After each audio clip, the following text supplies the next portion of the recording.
ఇక్కడ మనము ఈరోజు మెటలర్జీలో లోహ శాస్త్రానికి సంబంధించినటువంటి అంశాలను చూడబోయే ముందు 2015 అడిగినటువంటి క్వశ్చన్లు కనుక గమనించి చూసినట్లయితే ఇక్కడ సల్ఫైడ్ ధాతువును ఏ పద్ధతి ద్వారా శుద్ధి చేస్తాము అనేది దానికి ఆన్సర్ భర్జనము వచ్చే విధంగా మనకు ఇవ్వటం జరిగింది.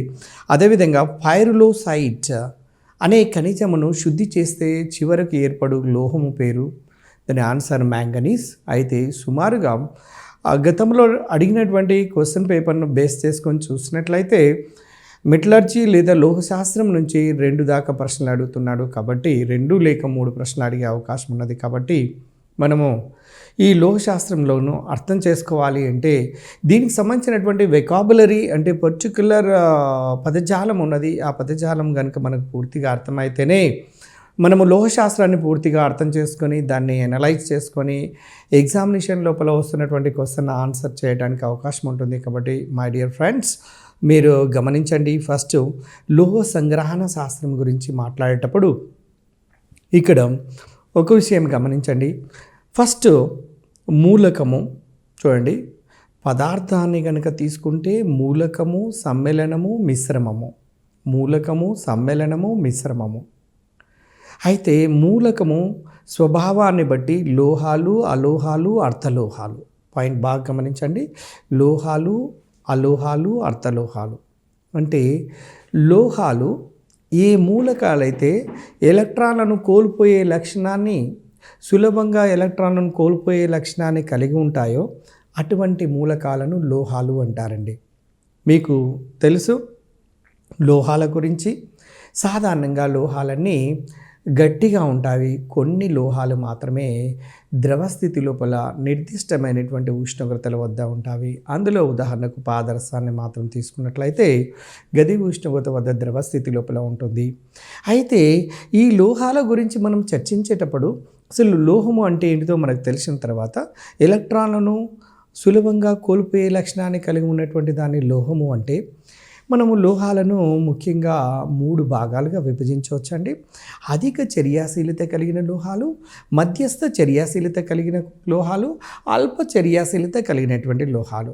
ముఖ్యంగా సిల్వర్, గోల్డ్ను అల్ప చర్యాశీలత కలిగినటువంటి లోహాల కింద తీసుకుంటారండి. అందువల్ల తక్కువ చర్యాశీలత ఉంటాయి కాబట్టి అటువంటి లోహాలు నేటివ్ స్టేట్ లోపల లభ్యమవుతుంటాయండి. నేటివ్ స్టేట్ అంటే అక్కడ శుద్ధమైనటువంటి స్థితిలో, పరిశుద్ధమైనటువంటి స్థితిలోనే ప్రకృతిలో లభ్యమవుతున్నవి. ఎందుకంటే ఆ లోహాలు ఇతర మూలకాలతో చర్యలలో పాల్గొనవు కాబట్టి నేటివ్ స్టేట్ లోపల లభ్యమవుతున్నాయి అన్నటువంటి విషయాన్ని గమనించాలి.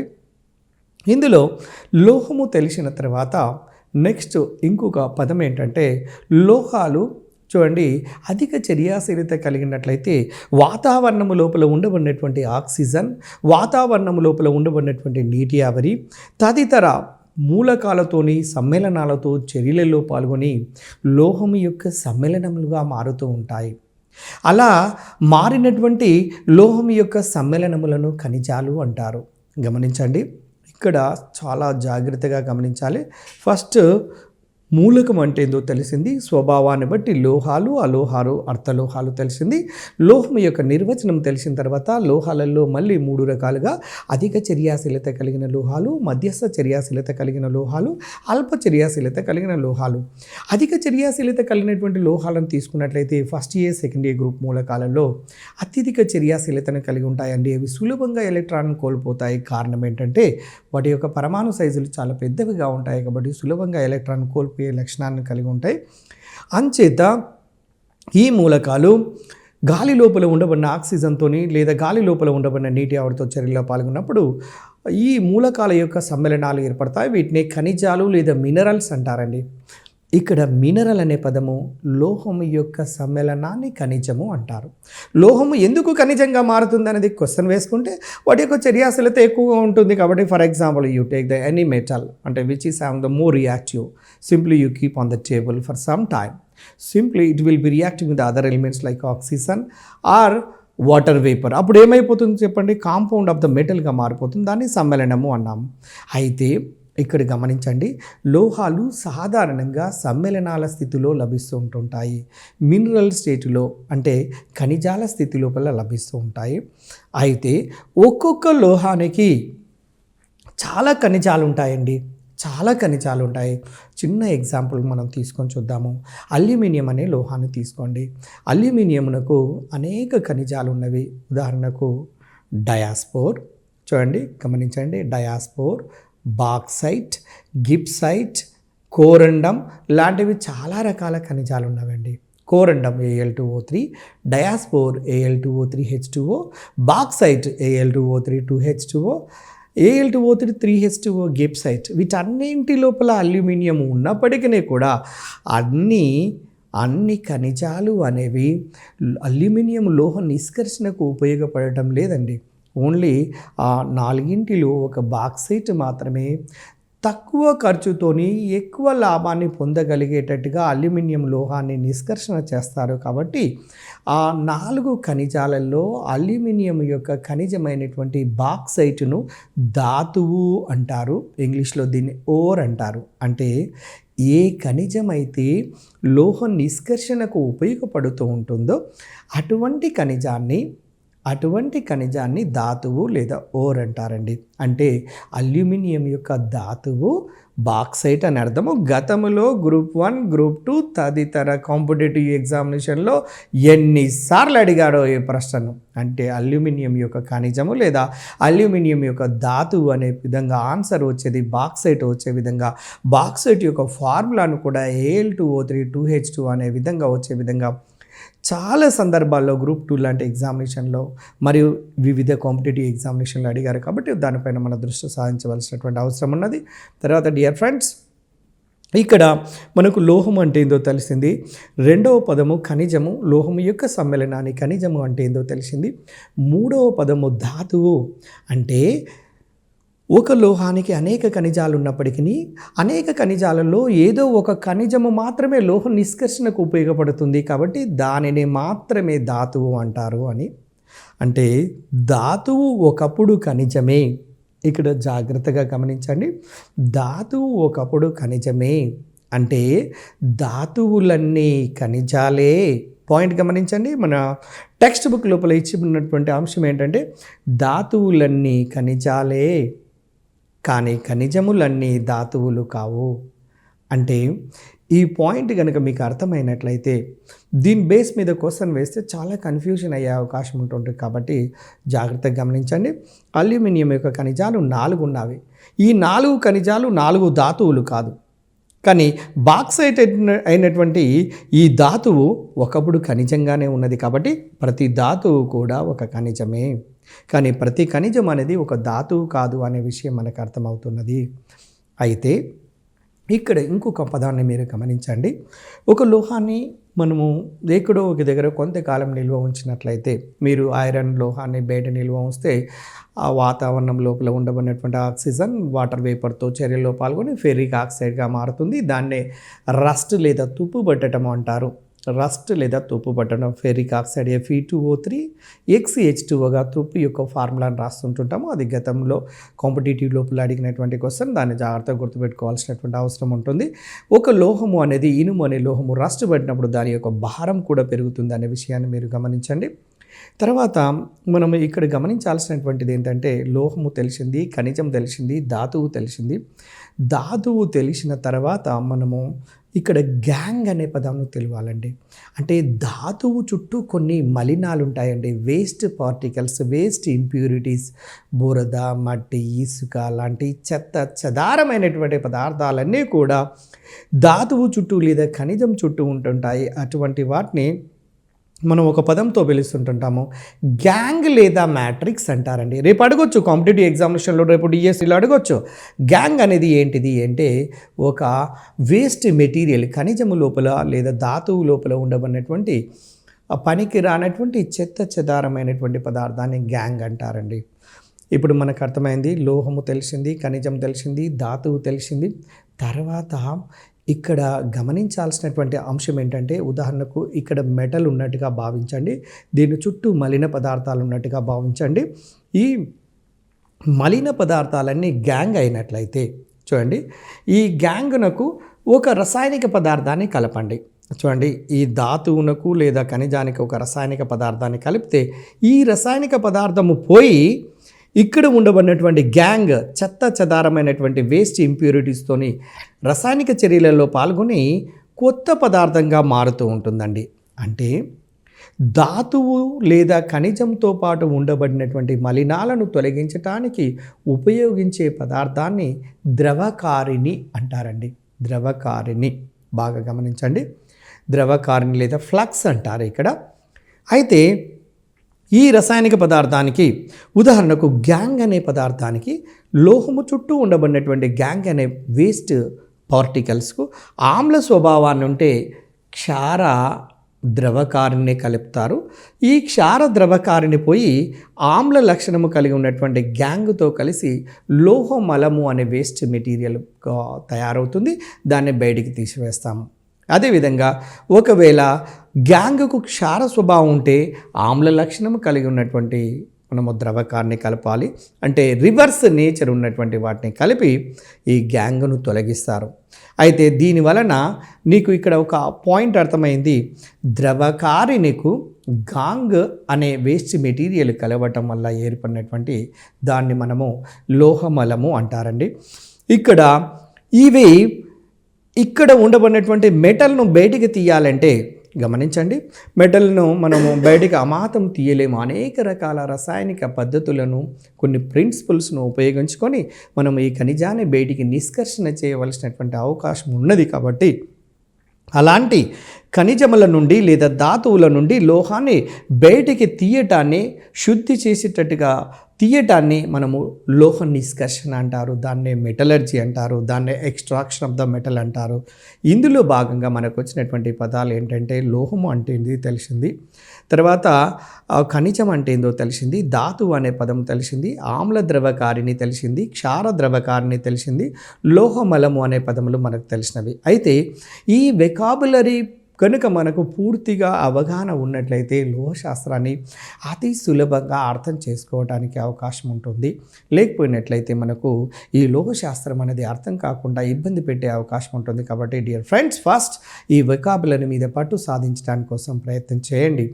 తర్వాత మీరు గమనించండి, లోహశాస్త్రంలో మొట్టమొదటిగా సాధారణంగా లోహాలు ప్రకృతిలో స్వేచ్ఛాస్థితిలో అరుదుగా లభిస్తూ ఉంటాయి. లోహాలు సమ్మేళన రూపంలో ఎక్కువగా లభిస్తూ ఉంటాయండి. మీరు ఇప్పుడే మనం చదువుకున్నాము, లోహాలు అనేది ఎక్కువ చర్యాశీలత కలిగినటువంటివి సమ్మేళన స్థితిలో లభిస్తాయి అన్నటువంటి విషయం మనకు అర్థమైంది. తర్వాత సమ్మేళనాల నుండి లోహాలను సంగ్రహించుట, వాటిని శుద్ధి చేయటము మరియు వాటి యొక్క మిశ్రమ లోహాలను తయారు చేయుటకు సంబంధించినటువంటి శాస్త్రాన్ని లోహశాస్త్రం అంటారండి. ఈ లోహశాస్త్రంలోనే మిశ్రమ లోహాల గురించి కూడా చదువుతాము. 2 లేదా అంతకంటే ఎక్కువ లోహాలు కలిసి ఏర్పరిచినటువంటి సజాతీయమైన మిశ్రమాన్ని మిశ్రమ లోహాలు అంటారండి. ఉదాహరణకు ఉక్కు లాంటివి తీసుకోవచ్చు. ఐరన్ ప్లస్ కార్బన్తో కలిసి ఉన్నటువంటిది, దాన్ని స్టీల్ అంటారు. ఐరన్ ప్లస్ కార్బన్ల యొక్క మిశ్రమంను స్టీల్ అంటారు. క్రోమియం స్టీల్ అంటే chromium plus iron plus carbon. Manganese steel అంటే మ్యాంగనీస్ ప్లస్ ఐరన్ ప్లస్ కార్బన్లుగా తీసుకుంటాము.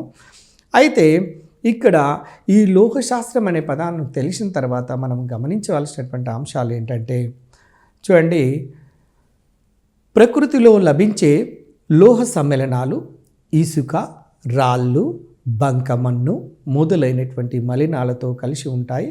వీటిని ఏమంటున్నాము అంటే ఖనిజాలు అంటాము.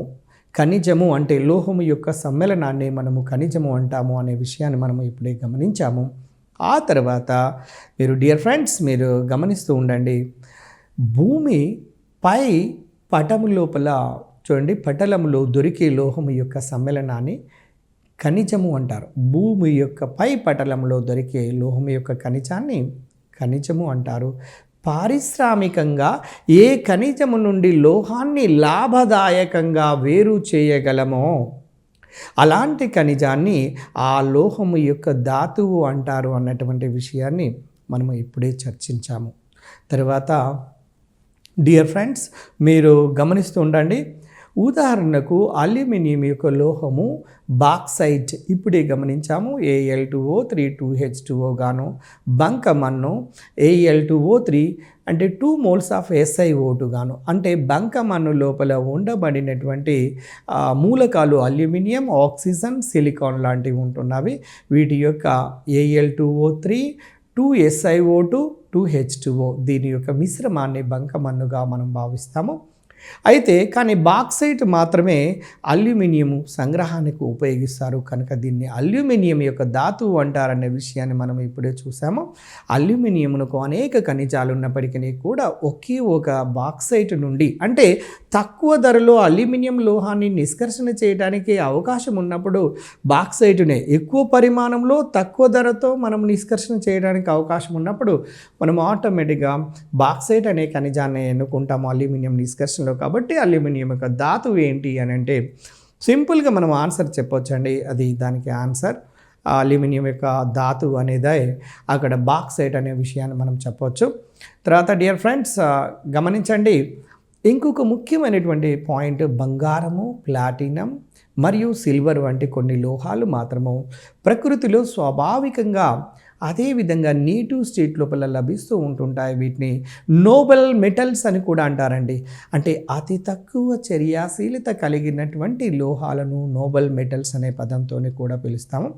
అందులో బంగారము, ప్లాటినం, సిల్వర్ లాంటి లోహాలను మనం తీసుకోవచ్చు. అయితే ఇక్కడ ఒక విషయాన్ని గమనించండి, బంగారము, ప్లాటినం వంటి కొన్ని లోహాలు మాత్రమే ప్రకృతిలో స్వాభావికంగా లభిస్తూ ఉంటాయి.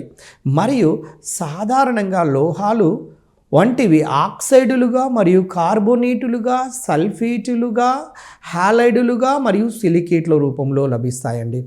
సాధారణంగా మీరు లోహశాస్త్రాన్ని కనుక మీరు గమనించి చూసినట్లయితే, లోహశాస్త్రం లోపల ఉండబడినటువంటి ఖనిజాలను కనుక చూసినట్లయితే లోహం యొక్క ఆక్సైడ్ కానీ, లోహం యొక్క కార్బోనేట్ కానీ, లోహం యొక్క హాలైడ్ కానీ, లోహం యొక్క సిలికేట్గా కానీ ఆ రూపంలో లభిస్తున్నాయండి.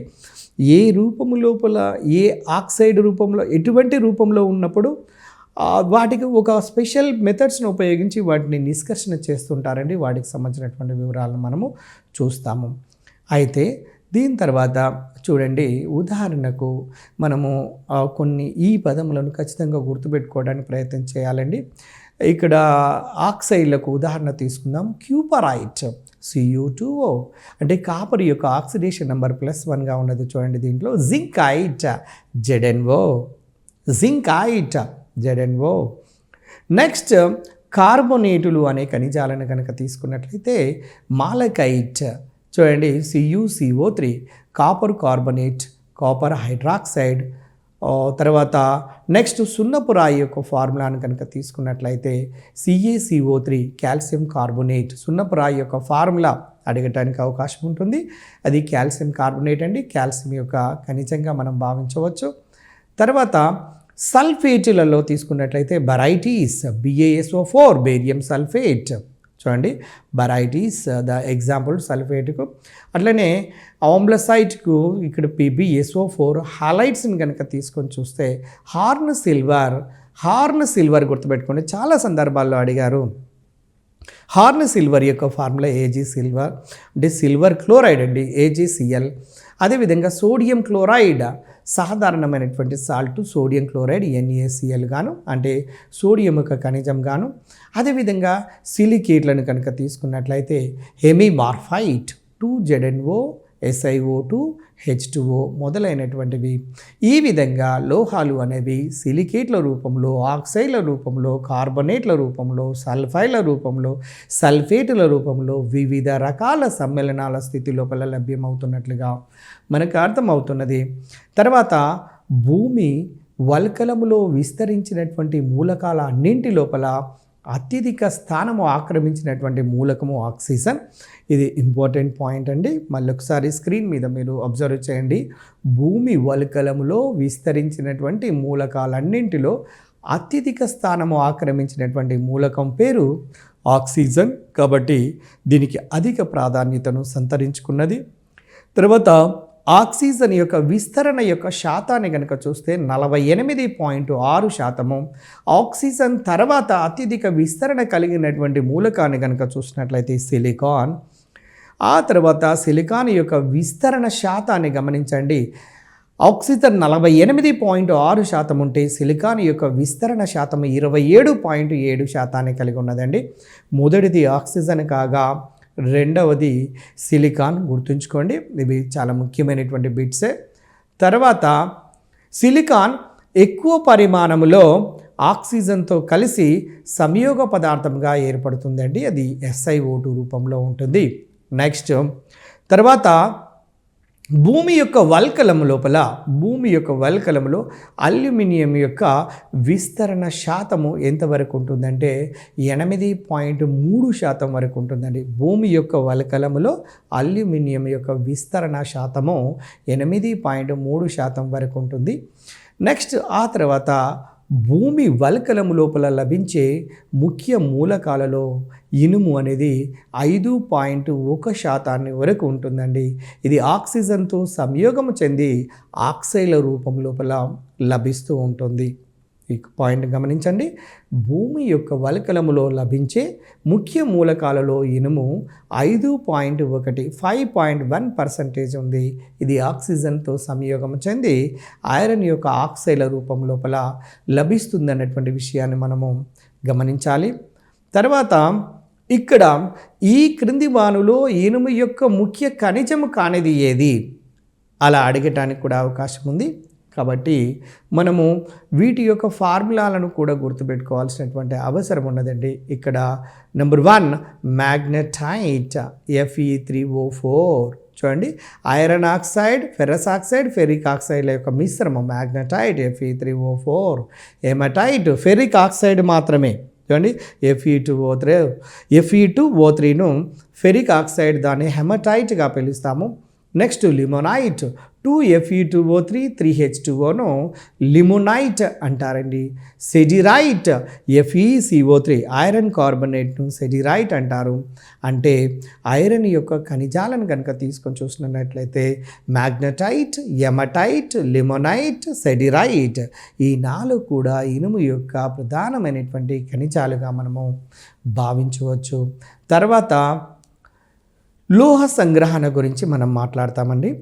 ఈ లోహ సంగ్రహణ అనేది అర్థం చేసుకోవాలంటే మీకు ఒక పటాన్ని అంటే 10th క్లాస్లో ఇవ్వబడినటువంటి ఆ పటాన్ని కనుక అర్థం చేసుకున్నట్లయితే లోహ సంగ్రహణ స్పష్టంగా మనకు అర్థమవుతుంది.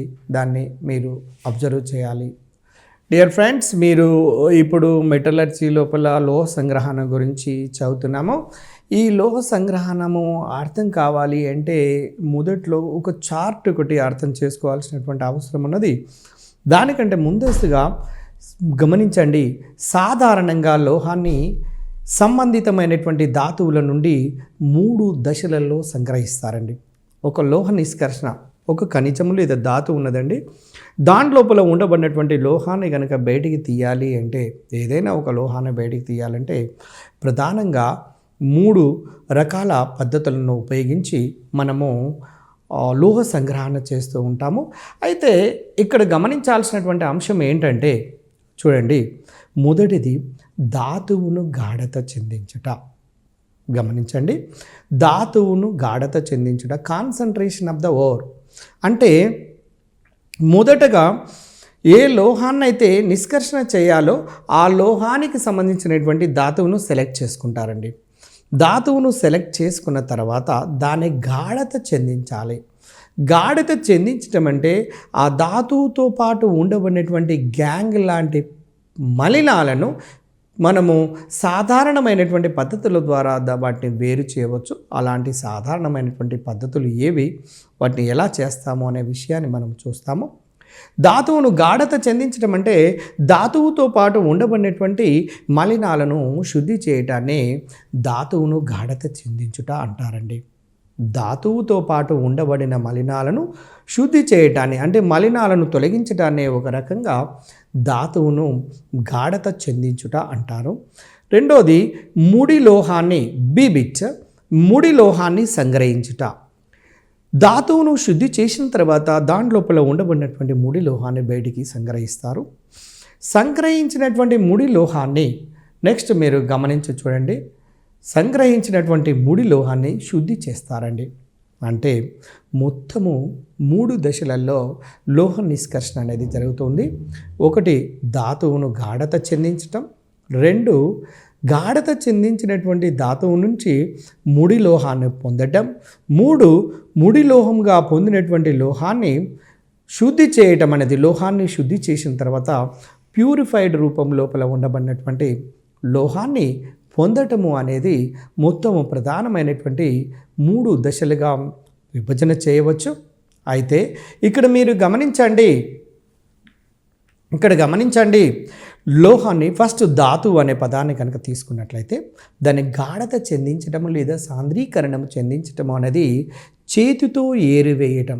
బాగా గమనించండి, చేతితో ఏరివేయటం, నీటితో కడగటం, ప్లవన ప్రక్రియ, చూడండి ప్లవన ప్రక్రియ, తర్వాత అయస్కాంత పద్ధతి. ఈ ప్రధానమైనటువంటి ఈ 4 పద్ధతులను ఉపయోగించి ధాతువుగా ఎన్నుకునబడినటువంటి దాని చుట్టూ ఉండబడినటువంటి మలినాలను, దానితో అంటి ఉండబడినటువంటి మలినాలను సైజులో పరిమాణంలో ఎక్కువగా కనపడి తీయటానికి ఉపయోగపడినటువంటి మలినాలను శుద్ధి చేస్తారండి. ఇందులో మీ అందరికీ తెలుసు, చేతితో ఏరివేయటము అనేది మీరు గమనించండి. చేతితో ఏరువేయటము అనేది మనము ధాతువుని ఎన్నుకున్న తర్వాత పెద్ద సైజు లోపల ఉండబడినటువంటి రాళ్ళు, రప్పలు లాంటి వేస్ట్ మెటీరియల్ ఉన్నట్లయితే మనం సింపుల్గా చేతితో ఏరివేస్తాము. తర్వాత రెండవది ఏంటంటే నీటితో కడగటము. చూడండి, నీటితో కడగటం అంటే ధాతువును చూర్ణంగా మార్చి, ధాతువును మెత్తటి పొడిగా మార్చినటువంటి పొడిను ప్రవహిస్తున్నటువంటి నీటి లోపల, అంటే ఒక పాత్రను బేస్ చేసుకొని ప్రవహిస్తున్నటువంటి నీటి లోపల కనుక వేసినట్లయితే దానిలో చెత్త చెదారము, వేస్ట్ మెటీరియల్, గ్యాంగ్ లాంటి పార్టికల్స్ కనుక ఉన్నట్లయితే అవి నీటితో పాటు కొట్టుకొని బయటికి వెళ్ళిపోగా అధిక సాంద్రత కలిగినటువంటి లోహపు కణాలు పాత్ర యొక్క అడుగు భాగంలో చేరుతూ ఉంటాయి. కాబట్టి ఈ విధంగా మనకు కొంతవరకు శుద్ధి చేసినటువంటి ధాతువును పొందవచ్చును. అదేవిధంగా ప్లవన క్రియ, చూడండి ప్లవన క్రియ లోపల కూడా చూడండి జనరల్గా సల్ఫైడ్ ధాతువులను ప్లవన క్రియను ఉపయోగించి శుద్ధి చేస్తారు. ఇది చాలా కాంపిటేటివ్ ఎగ్జామినేషన్లలో అడిగినటువంటి బిట్ అండి. దయచేసి దీన్ని చాలా జాగ్రత్తగా గమనించండి. ప్లవన క్రియ ద్వారా ముఖ్యంగా సల్ఫైడ్ ధాతువులను శుద్ధి చేస్తారు. దీనిలో ఈ పద్ధతిలో ఒక పాత్ర లోపలికి తీసుకోబడినటువంటి ధాతువు యొక్క చూర్ణాన్ని నీటికి కలిపి దానికి అధిక పీడనముతో వస్తున్నటువంటి గాలిని దాని లోపలికి పంపించి దానికి యూకలిప్టస్ ఆయిల్, చూడండి యూకలిప్టస్ ఆయిల్, పొటాషియం ఈథైల్ జాంతేట్ లాంటి కొన్ని కెమికల్స్ని కలిపిన తర్వాత ఆయిల్ కలపడం వల్ల అధిక పీడనంతో గాలిని పంపడం వల్ల దాంట్లో నురగ అనేది వచ్చేస్తుంది. నురగ చుట్టూ కూడా తక్కువ సాంద్రత కలిగినటువంటి ఈ లోహపు యొక్క కణాలు చుట్టుకొని లేదా అంటుకొని ఉంటాయి. ఈ అంటుకొని ఉన్నటువంటి ఈ ఫోమ్ లాంటి వాటిని, ఆ నురుగును మనము ప్రత్యేకమైనటువంటి గరిటెల సహాయంతో బయటికి తీసి లోహపు కణాలను వేరు చేస్తాము. అప్పుడు ఆ పాత్ర లోపల ఇక్కడ గ్యాంగ్కి సంబంధించినటువంటి మలినాలన్నీ కూడా అడుగు భాగానికి చేరుతూ ఉంటాయి. అదేవిధంగా అయస్కాంత పద్ధతి, చూడండి అయస్కాంత అంటే మ్యాగ్నెటిక్ రోలర్స్ను దానిపైన ఒక పట్ట లాంటివి ఉంటుంది. పైన కనుక మనము లోహపు చూర్ణాన్ని కనుక వేసినట్లయితే ఆ లోహము కనుక ఒకవేళ అయస్కాంత క్షేత్రం చేత ఆకర్షింపబడేదైతేనేమో దగ్గరలోనూ దాని గ్యాంగ్ లాంటి మలిన పదార్థాలేమో దూరంగా పడుతాయి. కాబట్టి ఈ విద్యుత్ అయస్కాంత అంటే ఈ అయస్కాంత మ్యాగ్నెటిక్ రోలర్ మెథడ్ను ఉపయోగించి కూడా కొంతవరకు ధాతువును శుద్ధి చేస్తాము లేదా గాఢత చెందిస్తాము. అయితే ఇక్కడ డియర్ ఫ్రెండ్స్, ఇక్కడ మాత్రమే సీక్రెట్ దాగి ఉన్నది లోహం యొక్క నిష్కర్షణం. ఫస్ట్ లోహ సంగ్రహణ శాస్త్రం అర్థం కావాలి అంటే 3 దశలలో లోహాన్ని నిష్కర్షణ చేసే విషయము, దీని యొక్క వెకాబులరీ, లోహము అంటే ఏంటి, ఖనిజము అంటే ఏంటి, ధాతువు అంటే ఏంటి, ఆమ్ల ద్రవకారిణి అంటే ఏంటి, క్షార ద్రవకారిణి అంటే ఏంటి, లోహమలము అంటే ఏంటిది, నెక్స్ట్ ధాతువును గాఢత చెందించటము అంటే ఏంటిది అని పదములు తెలిసిన తర్వాత 3 దశలలో దీన్ని నిష్కర్షణ చేసేటప్పుడు మొదటి దశలో ధాతువును గాఢత చెందించటం, రెండవ దశలో ముడి లోహాన్ని పొందటం, మూడవ దశ లోపల లోహాన్ని వివిధ ప్రత్యేకమైనటువంటి పద్ధతులను ఉపయోగించి లోహాన్ని నిష్కర్షణ చేస్తుంటామండి. అయితే ఇక్కడ మీకు గత క్లాసులలో మీకు స్పెషల్గా అంటే డియర్ ఫ్రెండ్స్ మీరు జాగ్రత్తగా గమనించండి.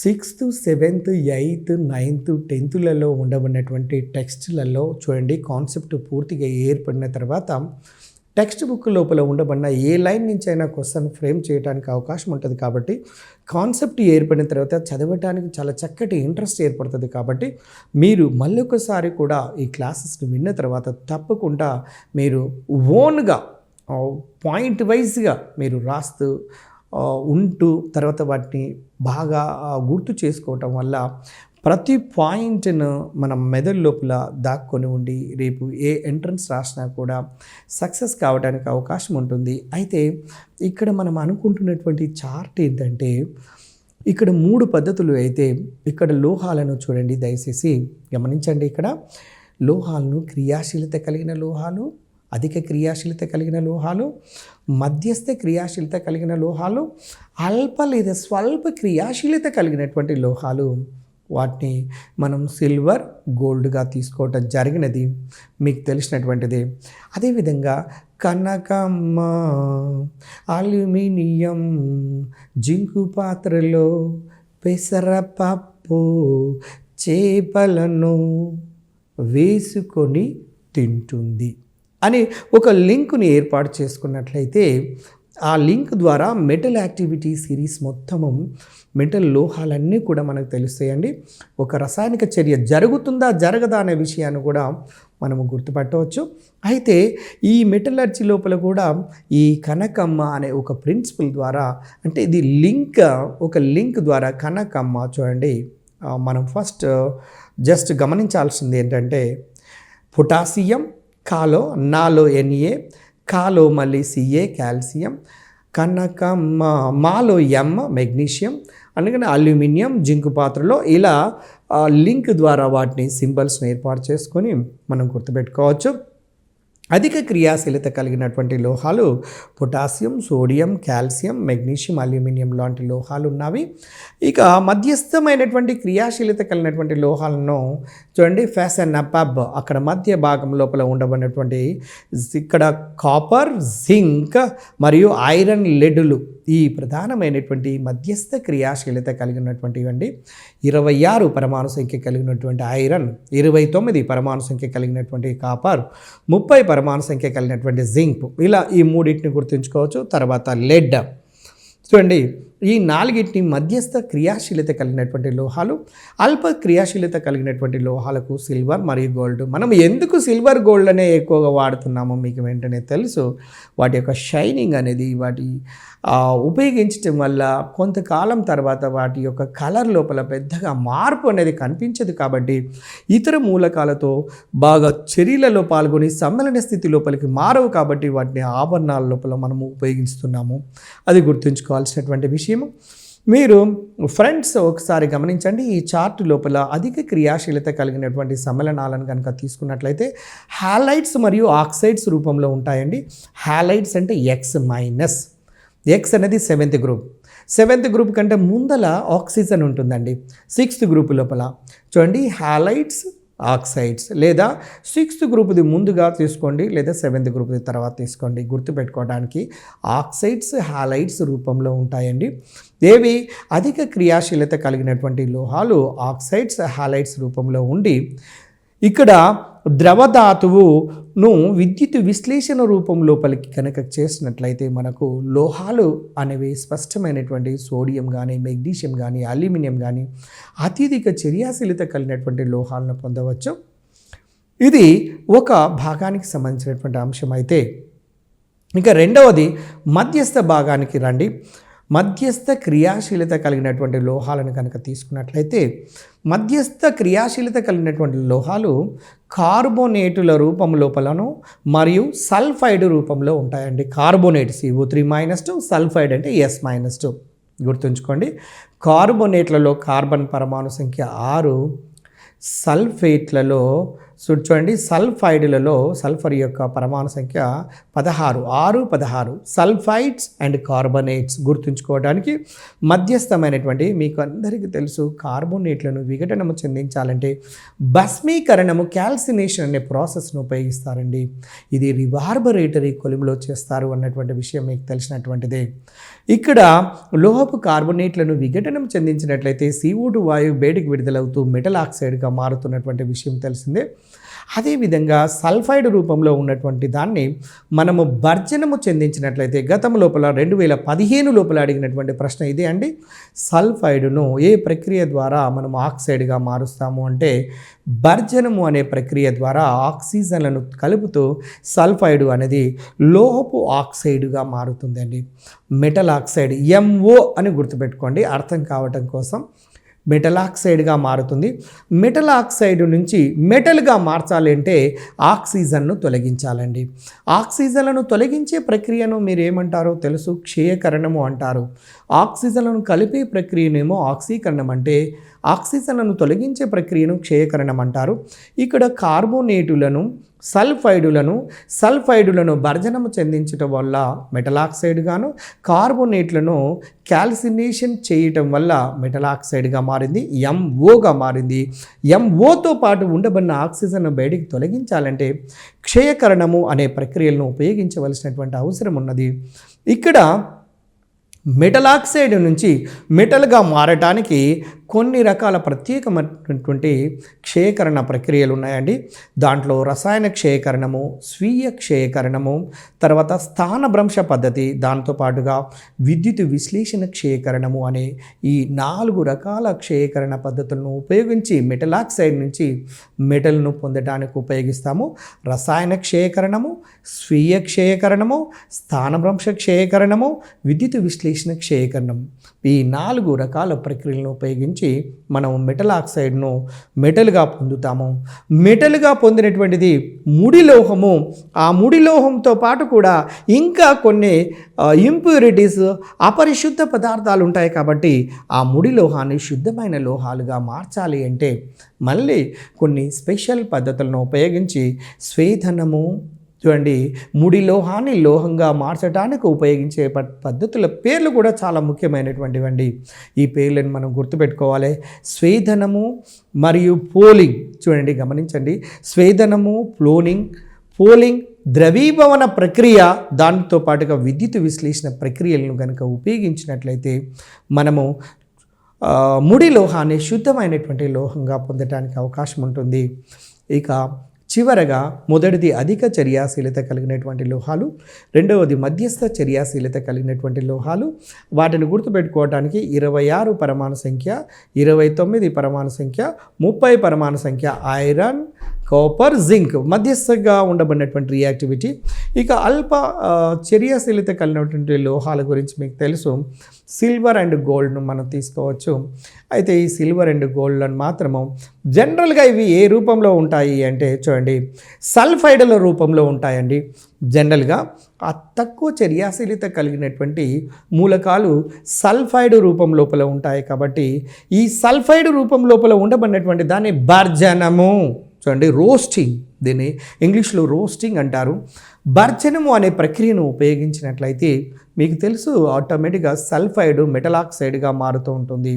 మెటల్ ఆక్సైడ్ను మెటల్గా మార్చాలి అంటే, ఆక్సిజన్ను తొలగించాలంటే వివిధ రకాల క్షయకరణ పద్ధతులను ఉపయోగిస్తారనేటువంటి విషయం మీకు తెలుసు.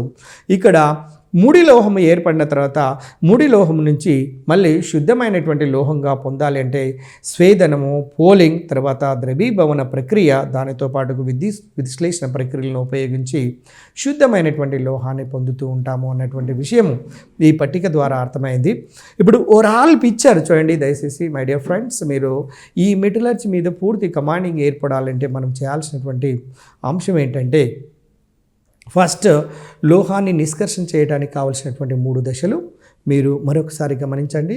ఇక్కడ ధాతువు నుంచి ధాతువును గాఢతపరచడం నెంబర్ 1 ఏ బిట్, బి బిట్ లోపల గాఢతపరిచినటువంటి దాని నుంచి ముడి లోహాన్ని పొందటం. ఇది బి రెండవ దశ అయితే, మూడవ దశలో ముడిలోహంగా పొందినటువంటి దాని చుట్టూ కూడా కొంతవరకు ఇంకా మలినాలు ఉంటాయి కాబట్టి శుద్ధమైనటువంటి లోహంగా మార్చటం లోపల ప్రత్యేక పద్ధతులను ఉపయోగించి మనము ఈ లోహం నిష్కర్షణ చేస్తుంటుంటాము. కాబట్టి ఏవి ఆక్సైడులుగా మారుతాయి అంటే తక్కువ చర్యాశీలత కలిగినటువంటి లోహాలు సల్ఫైడ్ రూపంలో ఉంటున్నవి అన్న విషయం మనకు అర్థమైంది. మధ్యస్థ క్రియాశీలత కలిగినటువంటి లోహాలు అయితే కార్బోనేట్ల రూపంలో మరియు సల్ఫైడ్ల రూపం లోపల ఉంటాయని, అత్యధిక చర్యాశీలత కలిగినటువంటివి అయితే ఆక్సైడ్ల రూపంలో మరియు హాలైడ్ల రూపంలో ఉంటాయని, వీటిని వాటి సమ్మేళన స్థితి లోపలికి వచ్చిన తర్వాత విద్యుత్ విశ్లేషణ పద్ధతులను ఉపయోగించి క్యాథోడ్ వద్ద ఆయా లోహాలను పొందుతామన్నటువంటి విషయాన్ని మనము అనేక చాప్టర్ లోపల చదవటం జరిగింది. ధాతువును గాఢత చెందించట్లో సాధారణంగా ధాతువుతో కలిసి ఉండే మలినాలను యాంత్రిక భౌతిక ప్రక్రియలను ఉపయోగించి తొలగించటను ధాతువు యొక్క గాఢత లేదా కాన్సన్ట్రేషన్ ఆఫ్ ద ఓర్ అంటారనే విషయం మీకు తెలిసిందే. ధాతువు సాధారణంగా లోహంతో పాటు కొన్ని మలినాలు, రాళ్ళు, ఇసుక, బంకమన్ను, మైకా, క్వార్ట్జ్ మొదలైనటువంటి పదార్థాలతో కలిసి ఉంటుంది. ఈ మలిన పదార్థాలను గ్యాంగ్ లేదా మ్యాట్రిక్స్ అంటారు. చూడండి, ధాతువు చుట్టూ ఉండబడే మలినాలను గ్యాంగ్ లేదా మ్యాట్రిక్స్ అంటారన్న విషయాన్ని మనము చాప్టర్ బిగినింగ్ లోపలే మనం చూడటం జరిగింది. తర్వాత ఆక్సైడ్ మరియు కార్బొనేట్ ధాతువులను గాఢత చెందించడానికి సాపేక్ష సాంద్రత పద్ధతిని ఉపయోగిస్తారు.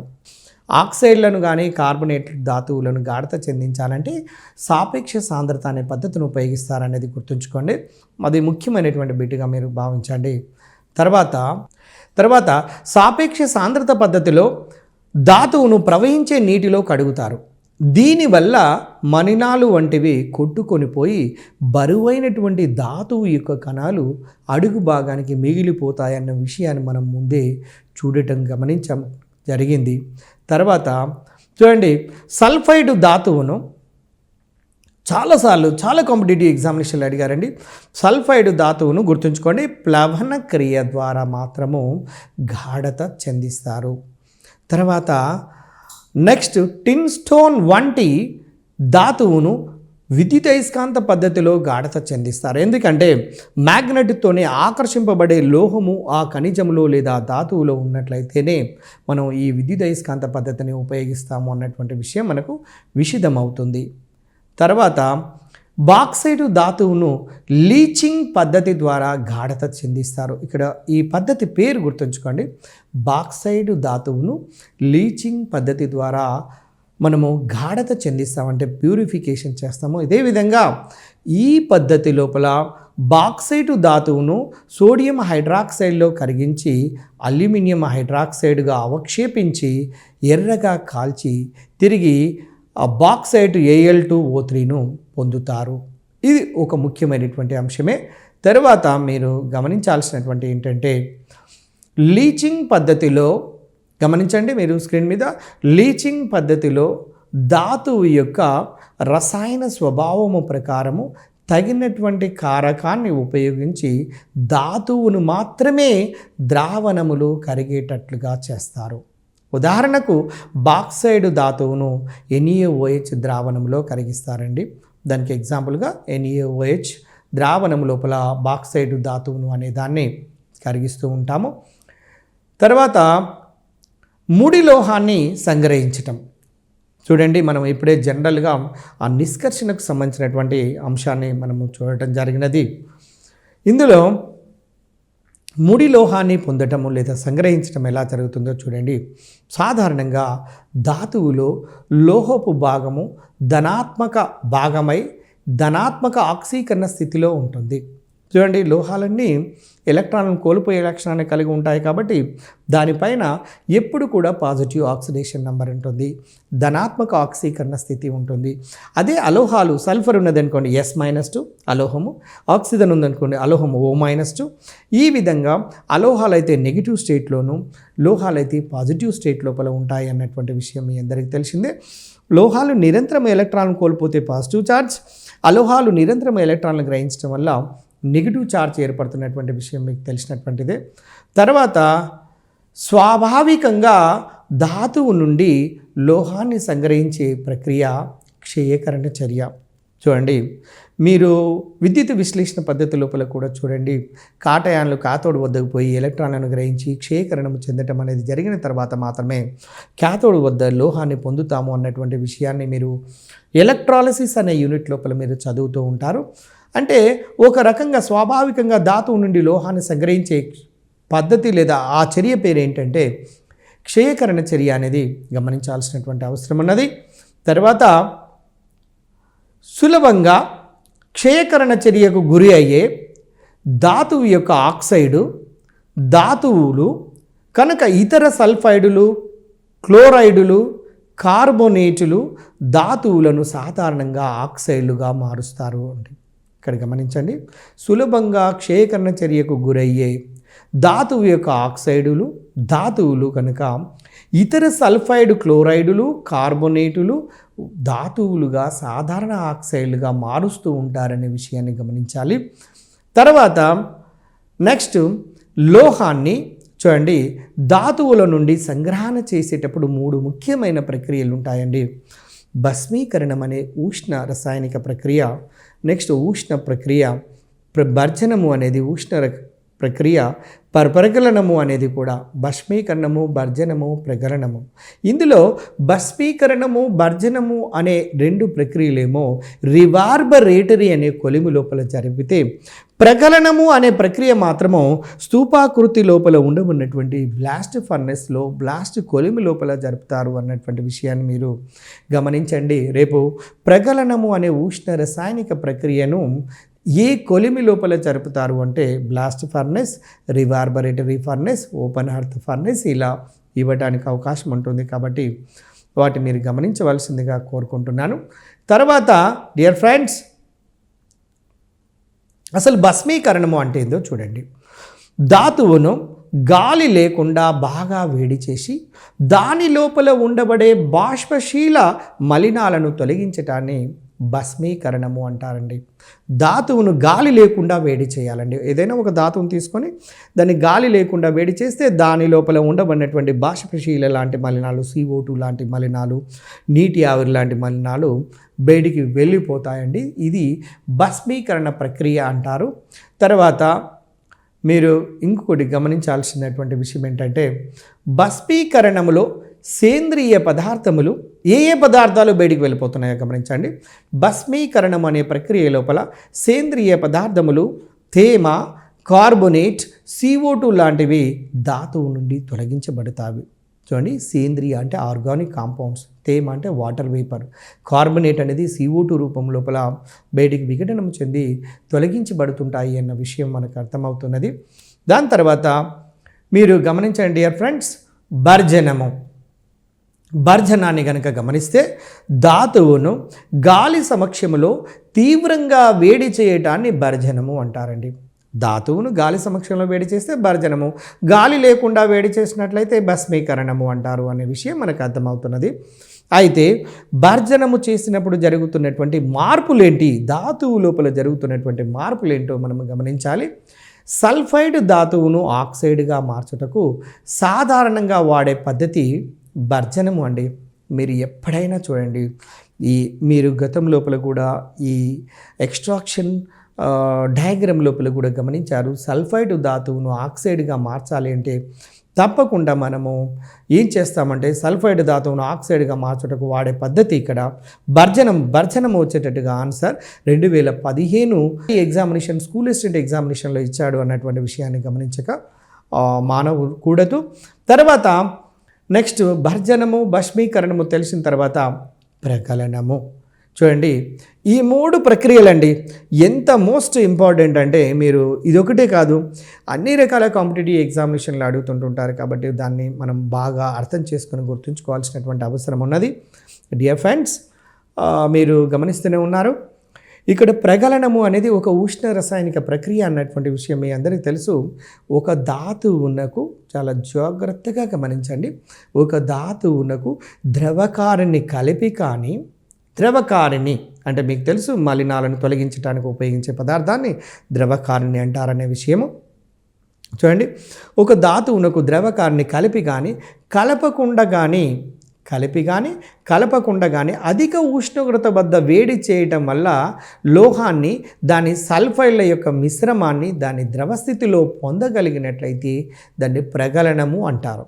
చూడండి, ఈ విధమైనటువంటి ప్రక్రియను మనం ఏమంటున్నామంటే ప్రగలనము అంటాము. ఒక ధాతువునకు ద్రవకాన్ని కలిపి కానీ కలపకుండా కానీ అధిక ఉష్ణోగ్రతకు వేడి చేసి లోహాన్ని ద్రవస్థితిలో పొందుతూ ఉంటారండి. అంటే అక్కడ ఆ విధంగా పొందటాన్ని మనము ఏమంటాము అంటే ప్రగలనము అంటారు. ఈ ప్రగలనం అనే ప్రక్రియ బ్లాస్ట్ ఫర్నెస్లో స్తూపాకారం కలిగినటువంటి బ్లాస్ట్ ఫర్నెస్లో జరుపుతారు. ఇది చాలా ఎత్తైనటువంటి ఫర్నెస్. దాని యొక్క నిర్మాణం గురించి మనము స్పష్టంగా చదువుతాము తర్వాత క్లాస్ లోపల. నెక్స్ట్ డియర్ ఫ్రెండ్స్, చూడండి, ప్రగలనములో సాధారణంగా ధాతువు క్షయీకరణ ప్రక్రియకు గురి కాబడుతుంది. It's the most important bit అండి. ప్రగలనము అనే ప్రక్రియ లోపల ధాతువు ఆక్సీకరణము చెందుతుందా క్షయీకరణము చెందుతుందా అనే అంశాల గురించి అడిగే అవకాశం ఉంటుంది. కాబట్టి ఇది క్షయీకరణ ప్రక్రియ గుర్తుంచుకోండి. అదేవిధంగా గత క్లాసులలో మీరు చదివారు, మొక్కలలో జరిగే కిరణజన్య సమయక్రియ కూడా ఒక క్షయీకరణ ప్రక్రియకు ఉదాహరణగా తీసుకోవచ్చును అనే విషయాన్ని మీరు మర్చిపోవద్దు. ఎందుకంటే అది కూడా ఏదో ఒక రూపం లోపల ఎంట్రన్స్లలో అడుగుతున్నారు. కాబట్టి క్షయకరణము ఎక్కడ క్షయకరణము అనేవి ఉన్నాయో వాటిని క్రోడీకరించి ఒకే దగ్గరికి తీసుకొచ్చి మన మెమరీ లోపల కూర్చోబెట్టినట్లయితే then we are able to predict, లేదా వాటిని గుర్తుంచుకోవడానికి ఈజీ మార్గం ఏర్పడుతుందండి. తర్వాత మీరు గమనించండి, లోహాన్ని శుద్ధి చేయటం. మా డియర్ ఫ్రెండ్స్, మీరు గమనిస్తున్నారు మెటలర్జీ అనే యూనిట్ లోపల మనము లోహాన్ని ఏ విధంగా నిష్కర్షణ చేయాలి, లోహము అంటే ఏంటి, ఖనిజం అంటే ఏంటి, ధాతువు అంటే ఏంటి, తర్వాత ధాతువును ఏ విధంగా గాఢత చెందించాలి, భస్మీకరణం అంటే ఏంటి, భర్చనము అంటే ఏంటి, ప్రకలనము అంటే ఏంటి, ఏ రకపు కొలుములు ఉన్నాయి, ఏ రకపు కొలుములలో ఏ రకపు ఉష్ణ రసాయనిక ప్రక్రియలను ఉపయోగించాలి అనే విషయాన్ని మనము చర్చిస్తూ ఉన్నాము, మనం నేర్చుకుంటూ ఉన్నాము. ఇందులోపల సాధారణంగా 2 నుంచి 3 ప్రశ్నల దాకా అడుగుతున్నారు. కాబట్టి ఒక్కొక్క ప్రశ్న ఒక డిసైడింగ్ ఫ్యాక్టర్ అండి. మీరు గమనించండి, గత డిఎస్సిలలో 1998, 96 డిఎస్సిలో ఒకే mark top mark state rank వచ్చినటువంటి దాని మీదనే సుమారుగా 28 నుంచి 30 మంది దాకా ఉన్నారండి. దాన్ని బట్టి మీకు అర్థమవుతున్నది, ఒక్కొక్క మార్కు కాదు, ఒక్కొక్క హాఫ్ మార్కు కూడా చాలా చాలా ప్రాధాన్యతని కలిగి ఉన్నది. ఏమాత్రం కూడా దయచేసి నెగ్లిజెన్స్ చేయకుండా మీరు జాగ్రత్తగా క్లాసులు వినటమే కాకుండా మీ స్వతహాగా దాన్ని అర్థం చేసుకుంటూ ఓన్ వే లోపల కనుక మీరు ముందుకు వెళ్ళినట్లయితే డెఫినెట్గా సక్సెస్ అవుతారన్నటువంటి నమ్మకంతో మీకు తెలియచేస్తున్నాను. అయితే ఇక్కడ లోహాన్ని శుద్ధి చేయాలి అంటే మీరు గమనించండి, రాగి, జింక్, నికెల్, లెడ్ మరియు అనేక లోహాలు జలద్రావణాల విద్యుత్ విశ్లేషణ ప్రక్రియ ద్వారా శుద్ధి చేస్తారు. లోహాన్ని శుద్ధి చేసేటప్పుడు వీటిని గమనించండి, విద్యుత్ విశ్లేషణ ప్రక్రియలో ధనాత్మక లోహపు అయాను రుణ ధ్రువము చేత ఆకర్షింపబడుతుంది. చూడండి, ధనావేశం కలిగినటువంటిది ఏదైనా రుణ ధ్రువంతో ఆకర్షింపబడుతుంది అన్నటువంటి విషయాన్ని గమనించండి. ఇది లోహాన్ని శుద్ధి చేసి వచ్చే పాయింట్లలో ఒక ముఖ్యమైనటువంటి పాయింట్. తర్వాత ఇనుము యొక్క లోహ సంగ్రహణ గమనించండి. మీరు ఏ లోహాన్నైనా సంగ్రహణ చేయండి. మీరు గతంలో పట్టిక గురించి మీరు చూశారు. అత్యధిక చర్యాశీలత కలిగినటువంటి లోహమా, మధ్యస్థ చర్యాశీలత కలిగినటువంటి లోహమా, అల్ప చర్యాశీలత కలిగినటువంటి లోహమా, ఏ లోహానికి ఏ విధమైనటువంటి పద్ధతులను ఏ విధంగా వాడాలి, ఎన్నెన్ని రకాల పద్ధతులను వాడాలో మనం చూడటం జరిగింది. ఇప్పుడు మనకు సిలబస్లో మనకు డిఎస్సి ఎగ్జామినేషన్లో ఇచ్చినటువంటి సిలబస్ ప్రకారము ఇనుము యొక్క లోహ సంగ్రహణ గురించి మనం చూడబోతున్నాము. అయితే ఇనుము యొక్క లోహ సంగ్రహణ గురించి మనం చదివేటప్పుడు ఇనుము అనేది చూడండి, ఐరన్ Fe, దీని పరమాణు సంఖ్య 26. ఇనుము అనే లోహము జనరల్గా మెతకదనాన్ని కలిగి ఉంటుంది. దీన్ని గట్టి పరచాలంటే ఇనుముకు కార్బన్ అనే ఒక అలోహాన్ని కలుపుతారండి. కార్బన్ అనే అలోహాన్ని కలపటం వల్ల ఒక స్టీల్ అనే పదార్థం ఏర్పడుతుంది. గట్టిగా ఉండబడే స్టీల్ అనే పదార్థం ఏర్పడుతుంది. అలాంటి స్టీలుకు వేరొక మ్యాంగనీస్ని కలిపితే మ్యాంగనీస్ స్టీల్, టంగ్స్టన్ కలిపితే టంగ్స్టన్ స్టీల్, మ్యాంగనీస్కి కలిపితే మ్యాంగనీస్ స్టీల్, అంటే manganese plus iron plus carbon, అలా వివిధ రకాల స్టీళ్లను మనము పొందుతూ ఉంటుంటాము. ఆ స్టీల్ను అంటే ఒక్కొక్క రకమైనటువంటి స్టీల్ ఒక ప్రత్యేకమైనటువంటి ధర్మాలను కలిగి ఉంటుంది. కాబట్టి మనము నిత్య జీవితంలో ఉపయోగిస్తున్నటువంటి అనేక పాత్రల తయారీలో అనేక రకాలుగా మనం వాటిని ఉపయోగించుకుంటున్నాము. అటువంటి ఇనుము యొక్క లోహ సంగ్రహణ ఏ విధంగా ఉన్నది అనే విషయాన్ని మనం చూడబోతున్నాము. అయితే డియర్ ఫ్రెండ్స్, మీరు గమనిస్తుండండి, ఇనుము యొక్క లోహము స్వాభావికంగా లభించదు. దాని యొక్క ఖనిజాలు అంటే ఐరన్గానే దొరకకుండా లభించకుండా, మీరు గమనించండి, ఐరన్గానే లభించకుండా ఐరన్ ఇతర సమ్మేళనాల స్థితిలో లభిస్తుంది అంటే ఇది కొంతవరకు చర్యాశీలతను కలిగి ఉండటం వల్ల ఇతర మూలకాలతో చర్యలలో పాల్గొని లోహం యొక్క సమ్మేళనంగా మారటం వల్ల దాని యొక్క ఖనిజాల రూపంలో లభిస్తుంది. దాని యొక్క ఖనిజాలు ముఖ్యంగా ఐరన్ యొక్క ఆక్సైడులు, ఐరన్ యొక్క కార్బొనేట్లు, ఐరన్ యొక్క సల్ఫైడులుగా లభిస్తూ ఉంటాయండి. ఐరన్ యొక్క ఆక్సైడులు, ఐరన్ యొక్క కార్బొనేట్లు, ఐరన్ యొక్క సల్ఫైడ్ల రూపం లోపల ఇనుము యొక్క సమ్మేళనము అనేది లభ్యమవుతుంది. అంటే ఇనుము అనేది సల్ఫైడ్ల రూపంలో, ఆక్సైడ్ల రూపంలో, ఖనిజాల రూపంలో దొరుకుతున్నది అన్నటువంటి విషయం మనకు అర్థమవుతుంది. తర్వాత దీన్ని గమనించండి, ఈ పాయింట్ మనకు తెలిసిన తర్వాత రక్తము లోపల ఉండబడినటువంటి హీమోగ్లోబిన్లో ఘటక పదార్థంగా ఉండబడినటువంటి లోహము ఏంటిదంటే ఇనుము. ఇది అడగటానికి అవకాశం ఉందండి. మన శరీరం లోపల రక్తం ఉంటుంది. రక్తాన్ని కనుక మీరు పరిశీలన చేసినట్లయితే ఎరుపు రంగు లోపల ఉంటుంది. రక్తం ఎందుకు ఎరుపు రంగులో ఉంటుంది? గత కాంపిటేటివ్లో చాలా సందర్భాల్లో అడగటం జరిగింది. దీనికి ఆన్సర్గా మీరు ఏం చెప్పొచ్చు అంటే, చూడండి, హీమోగ్లోబిన్ అనే ఒక రకపు ప్రోటీన్ కలిగి ఉండటం వల్ల రక్తం ఎరుపు రంగు లోపల ఉంటుంది అనే విషయం మనకు అర్థమవుతుంది. అయితే హీమోగ్లోబిన్ అనేది ఏ లోహంతో నిర్మితమై ఉంటుంది అంటే ఐరన్ లోహంతో నిర్మితమై ఉంటుంది అన్నటువంటి విషయాన్ని గమనించండి. ఇక ఇనుము యొక్క లోహ సంగ్రహణలో వాడు ముఖ్యమైనటువంటి ఖనిజాలు, మనము ఈ అంశాన్ని గమనిద్దాము. ఇనుము యొక్క లోహ సంగ్రహణలో వాడు ముఖ్యమైనటువంటి ఖనిజాలను మనం గమనించినట్లయితే చూడండి, magnetite Fe3O4, యమటైట్ Fe2O3, లియోనైట్ 2Fe2O3 and 3H2O, సెటిరైట్ Fe2CO3. చూడండి, నెక్స్ట్ తర్వాత ఐరన్ పైరైట్స్. చూడండి, ఇక్కడ సెటిరైట్ FeCO3 అండి, అక్కడ ఫార్ములాను గమనించండి. ఐరన్ పైరైట్స్, చూడండి, ఐరన్ పైరైట్స్ FeS2. ఇవన్నీ కూడా ఐరన్ యొక్క ఖనిజాలే. ఈ క్రింది వానిలో ఐరన్ యొక్క ఖనిజం కానిది ఏది?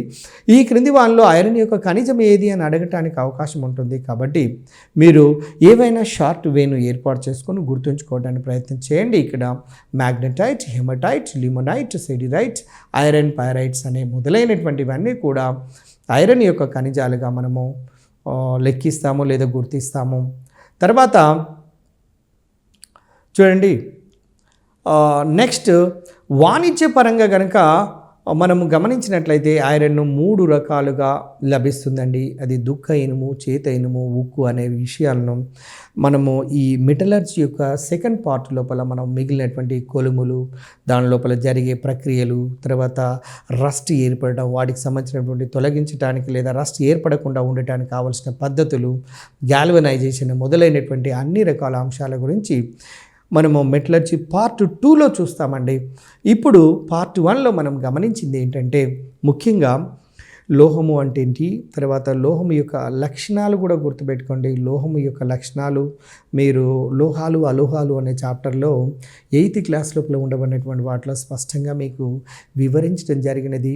మీరు 6th, 7th, 8thలలో ఉన్నటువంటి చాప్టర్ ఇది సింపుల్ కదా అన్నటువంటి ఏదో భావనతో నెగ్లిజెన్స్ మాత్రం దయచేసి చేయబాకండి. అలాంటి నెగ్లిజెన్స్ చేసినటువంటి వాళ్ళు MSc కెమిస్ట్రీ చేసినటువంటి వాళ్ళు కూడా కొన్ని సందర్భాల్లో కెమిస్ట్రీకి సంబంధించినటువంటి బిట్ను అంటే దగ్గర కాంపిటేటివ్ ఎగ్జామినేషన్లో పెట్టలేకపోయారు. ఉదాహరణకు ఈ క్రింది వాణిలో చూడండి, ఈ క్రింది వాణిలో వాసన లేని ఆమ్లం ఏది? హైడ్రోక్లోరిక్ ఆమ్లము, నత్రిక్ ఆమ్లము, సల్ఫ్యూరిక్ ఆమ్లం. గత డిఎస్సీలలో 96, 98 ఆ ప్రాంతంలో అడగబడినటువంటి క్వశ్చన్ అండి. ఇది MSc కెమిస్ట్రీ చేసినటువంటి వాళ్ళు కూడా చిన్న తరగతులలో ఉన్నప్పటికీ కూడా దానిపైన ఎక్కువగా కేంద్రీకరించకపోవటం వల్ల ఆ పాయింట్ని మిస్ చేయటం వల్ల తన జాబును కోల్పోయినటువంటి పరిస్థితులు కూడా గమనించవచ్చు. కాబట్టి దయచేసి ఇదే కదా, ఇంత చిన్నదే కదా, దీనికి చెప్పవలసినటువంటి అవసరం ఉన్నదా అన్నటువంటి ఆ భావనతో చూడబాకండి. కానీ ఆ చాప్టర్ పైన పూర్తి కమాండింగ్ తీర్చుకోవడానికి ప్రయత్నం చేయండి. Thank you very much.